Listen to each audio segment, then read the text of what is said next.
Hello friends, आप सभी का स्वागत है। एडगेट अभ्यास पुस्तिका सामाजिक विज्ञान कक्षा 6 की नई किताब का सलूशन लेकर आ चुके हैं। अध्याय 5 पृथ्वी के प्रमुख परिमंडल। इस वीडियो में इसका हल देखने वाले हैं। तो चलिए, पहला क्वेश्चन आपसे पूछा गया है, कर्क रेखा किन किन महाद्वीपों से गुजरती है? तो एशिया, अफ्रीका, उत्तर अमेरिका इसका राइट आंसर हो जाएगा। इसके बाद आता है क्वेश्चन नंबर दूसरा, किस महाद्वीप में कर्क, विषुवत और मकर तीनों रेखाएं गुजरती हैं? तो अफ्रीका से। इसके बाद आता है क्वेश्चन नंबर तीसरा, एशिया महाद्वीप हिंद महासागर की किस दिशा में है? तो उत्तर में है। इसके बाद क्वेश्चन नंबर रहेगा 4, सबसे छोटा महाद्वीप? तो ऑस्ट्रेलिया हो जाएगा। क्वेश्चन नंबर 5, विश्व का सबसे गहरा भाग? मैरियान गर्त स्थित है। तो प्रशांत महासागर में स्थित है। इसके बाद आता है खालिस्तान। तो यहाँ पर क्वेश्चन नंबर 6 के खालिस्तान आप देखने वाले हैं। तो चलिए देख लेते हैं। तो यहाँ पर खालिस्तान आपको दिए गए हैं, तो इनको आप थोड़ा देख लीजिएगा। तो यहाँ पर आपको लिख लेना है, इसका राइट आंसर हो जाएगा। यहाँ पर क्या पूछा गया है? महाद्वीप हमेशा बर्फ से परतों से ढका रहता है, तो वो आपका महाद्वीप अंटार्कटिका हो जाएगा। तो यहाँ पर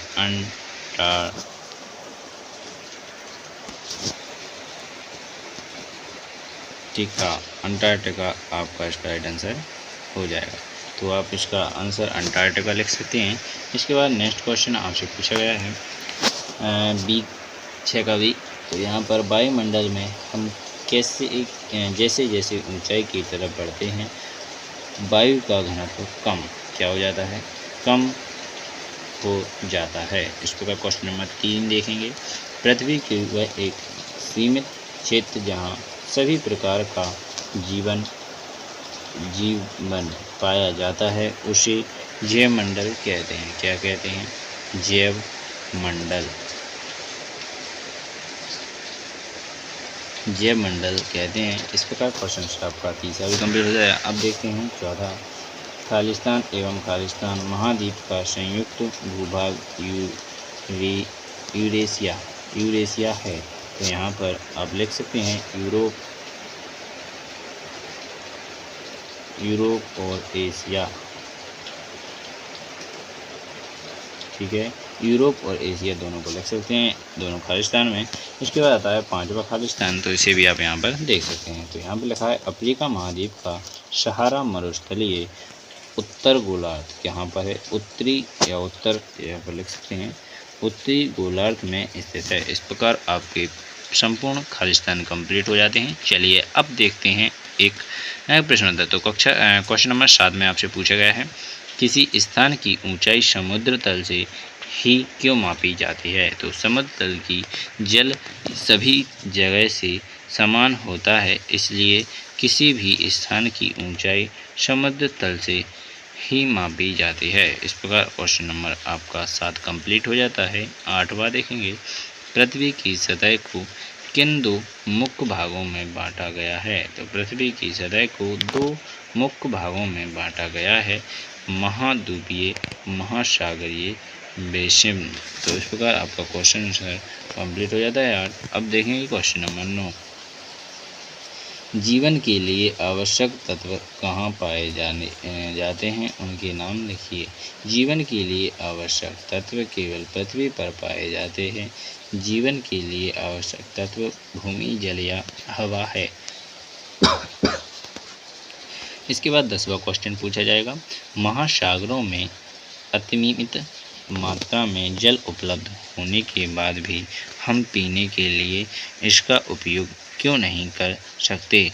महासागरों में असीमित मात्रा में जल उपलब्ध होने के बाद भी हम पीने के लिए इसका उपयोग नहीं कर सकते, क्योंकि महासागरों का जल इतना अधिक खारा होता है कि हमें इसे पीने के लिए उपयोगी नहीं किया जा सकता। इस प्रकार क्वेश्चन आंसर आपका 10 कंप्लीट हो जाता है। अब देखेंगे क्वेश्चन नंबर 11, वायुमंडल में पाई जाने वाली प्रमुख गैसों की मात्रा नीचे दी गई तालिका में लिखिए। तो यहाँ पर ऑक्सीजन 21% है, नाइट्रोजन 78% है, कार्बन डाइऑक्साइड 0.03% है, आयरन 0.93% है। इस प्रकार आपका क्वेश्चन नंबर 11 कंप्लीट हो जाता है। 12वां देखेंगे, महासागरीय जल की विभिन्न गलतियों के नाम लिखिए। तो महासागरीय जल की 3 प्रमुख गलतियाँ हैं, तरंगे, दूसरा ज्वार भाटा तथा महासागरीय धाराएं। इस प्रकार आपके क्वेश्चन नंबर 12 कंप्लीट हो जाता है। 13वां पूछा जाएगा। 13वें क्वेश्चन में आपसे पूछा गया है, पर्वतारोहियों को अपने साथ ऑक्सीजन सिलेंडर लेकर क्यों जाना पड़ता है?